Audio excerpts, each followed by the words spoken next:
Push the toggle, latch up, pull this, let go, pull this forward. Looking here, this slides forward.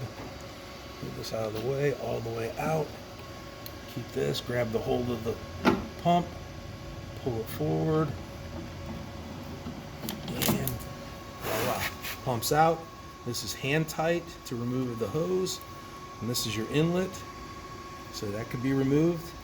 If you need to clean the lubrication cup, you can get in there with some solvent, some brake cleaner, clean that out with brake cleaner, and then you can take the pump, tilt it on its side, and empty out all the material and all the weight, the hardened parts that are in there.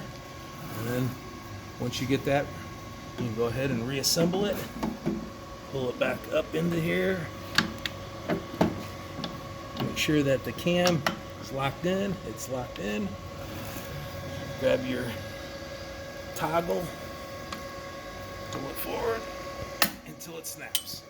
Once it snaps, make sure your hose is tight. It's tight. And then go ahead and you can add throat seal lubricant here, piston lube, right in that area there.